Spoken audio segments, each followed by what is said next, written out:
আসসালামু আলাইকুম। আমন্ত্রণ বাংলা ভিশন সংবাদে আপনাদের সাথে আছি আমি নাদিরা আশা। রাজনৈতিক দলগুলোর সঙ্গে ঐকমত্য কমিশনের প্রথম বৈঠক আজ রাজধানীর বেইলি রোডের ফরেন সার্ভিস একাডেমিতে এই বৈঠক হবে।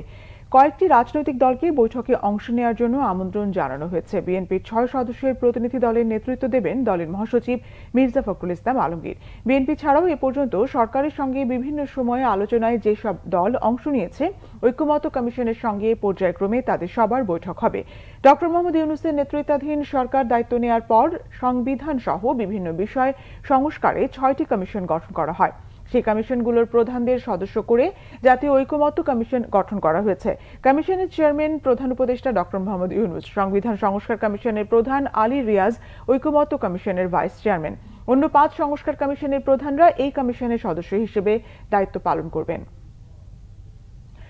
টঙ্গী তুরাগ নদের তীরে চলছে 58তম বিশ্ব ইজতেমার দ্বিতীয় পর্বের দ্বিতীয় দিনের কার্যক্রম। ফজর নামাজের পর থেকে বয়ান করেন নিজামুদ্দিন মার্কাজের জিম্মাদার সাদ কান্দলভির ছোট ছেলে মাওলানা ইলিয়াস বিন সাদ। তার বয়ান বাংলায় তর্জমা করেন বাংলাদেশের মাওলানা ওসামা ইসলাম। সকাল 9:30টায় তালিমে করেছেন দিল্লির নিজামুদ্দিন মার্কাজের মাওলানা মুফতি ইয়াকুব। পরে সকাল 10টা থেকে খিত্তায় খিত্তায় পৃথকভাবে হয়েছে তালিম। এভাবেই চলছে বয়ান ও তালিম। এদিকে বিশ্ব ইজতেমায় যোগ দেয়া আরও 2 মুসল্লির মৃত্যু হয়েছে। এ নিয়ে ইজতেমার দ্বিতীয় পর্বে 3 মুসল্লির মৃত্যু হল। আগামীকাল আখেরি মোনাজাতের মধ্য দিয়ে শেষ হবে এই বছরের ইজতেমা।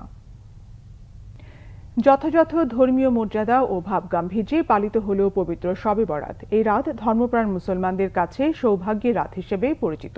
আল্লাহর রহমত ও নৈকট্য লাভের পাশাপাশি গুনাহ মাফের আশায় নফল নামাজ, ইবাদত বন্দেগীতে ও কবর জিয়ারতের মাধ্যমে রাত্রি পার করেন ধর্মপ্রাণ মুসলমানরা। শুভ মাহফুজের রিপোর্ট।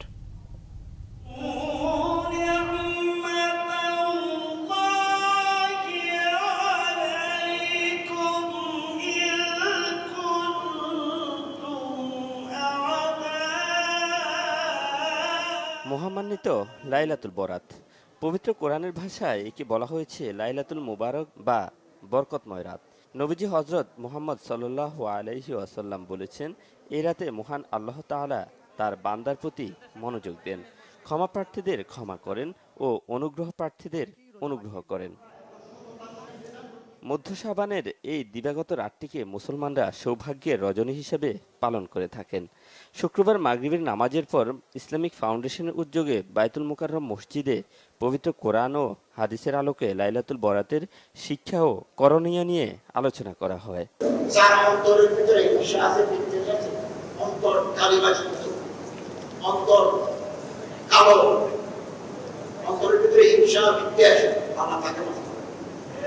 এই দুজন ছাড়া, এই দুই তরিকার মানুষ ছাড়া আল্লাহ পৃথিবীর সব মানুষকে আজকে রাতে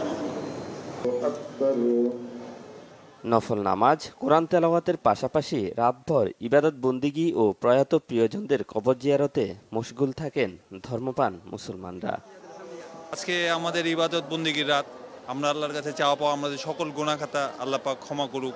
আল্লাহ আমাদের এই বছরটা যাতে মুসলমান ভালো কাটাইতে পারি, ঠিক আছে, বাচ্চা কাচ্চা নিয়ে আমরা আমলের কাজ করতে পারি। আল্লাহ আমাদের ময়মুরব্বী যারা কবরে শুয়ে রয়েছে তাদেরকে জান্নাতবাসী করুন এবং যারা জীবিত আছে তাদেরকে সুস্থ রাখুন। যাদের আছে তাদের জন্য এবং যাদের কেউ নেই তাদের জন্য আমরা আসছি দোয়া করার জন্য, এবং আমার বাবা দাদা দাদি যারা মারা গেছে তাদের জন্য আমরা দোয়া করতে আসছি। যারা মারা গেছে তাদের তো এখন দোয়া সূরা কালাম এগুলো ছাড়া আর তার কোনো কিছু পাবে না।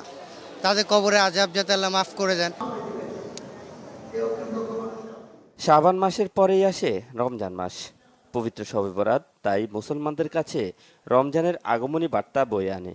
শবে বরাতের রাত থেকে রমজানের প্রস্তুতিও শুরু হয়ে যায় পুরোদমে। শুভ মাহফুজ, বাংলা ভিশন, ঢাকা। ব্যাপক ফলনে দাম কমেছে হানি কুইন জাতের আনারসের। হতাশ রাঙ্গামাটির নানিয়ারচরের চাষিরা। রোজাকে সামনে রেখে এবার লাখ লাখ আনারস উৎপাদন করেছেন তারা। রাঙ্গামাটি প্রতিনিধি নন্দন দেবনাথের তথ্য, ছবিতে ডেস্ক রিপোর্ট। রাঙ্গামাটির নানিয়ারচরের বিভিন্ন পাহাড়ে চাষ হয়েছে হানি কুইন জাতের আনারস। কৃষি বিভাগের পরামর্শে বিশেষ পদ্ধতিতে হরমোন ব্যবহারে সারা বছরই উৎপাদন হচ্ছে উচ্চ ফলনশীল এই জাতের আনারস। ফলনও হয়েছে ভালো, কিন্তু দাম কমে যাওয়ায় হতাশ কৃষকরা। সিন্ডিকেট আছে, তারপরে আবার শহরে নিয়ে গেলে তখন আর কি দাম বেশি পাওয়া যায় না, এখানে মানুষ তো শহরের মানুষ চিনে না, জানে না। সদাগারে বলছে ভাই একটু বাড়ছান, দেখি কি করা যায়, যদি মাল মার্কেট ভালো থাকে তাহলে কাটে নিবে, আর নাহলে যা পারে আস্তে আস্তে নিবে, আর না পারলে করার কিছু না, এখানেই থাকবে। ব্যবসায়ীরা বলছেন শীতের কারণে দাম পাওয়া যাচ্ছে না, বাগানে ফল পেকে যাওয়ায় বাধ্য হয়ে বিক্রি করছেন কৃষক। শীতের কারণে, আবহাওয়ার খারাপের কারণে বাজার খুবই খারাপ ঢাকা, কিন্তু কিনছি যখন এগুলো তো কারণ বাজার আমাদের বেচতেই হবে, আমাদের প্রতিটা ব্যাপারের অনেক টাকা করে লস, তারপরেও আমাদের নিতে হচ্ছে বেচার জন্য। আর এখানে বর্তমানে যে অবস্থা বাজারে খারাপ, আমাদের চালানো ওঠে না। নানিয়ারচরে 1240 হেক্টর জমিতে আগাম ফলনশীল আনারস হানি কুইনের চাষ হয়েছে। উৎপাদন লক্ষ্যমাত্রা 60,000 মেট্রিক টন। লক্ষ্যমাত্রার বেশি ফলনের আশা কৃষি বিভাগের। যেহেতু এখন একটু শীতের পরিমাণ একটু বেশি, হয়তো মিষ্টতা কম, সেজন্য বাজারের চাহিদা একটু কম বা কম মূল্যে বিক্রি হচ্ছে। তবে তাপমাত্রা বাড়ার সাথে সাথে এর যেমনটি উৎপাদনও বাড়বে, তেমন এর বাজারে চড়া দামে এরা বিক্রি করতে পারবে।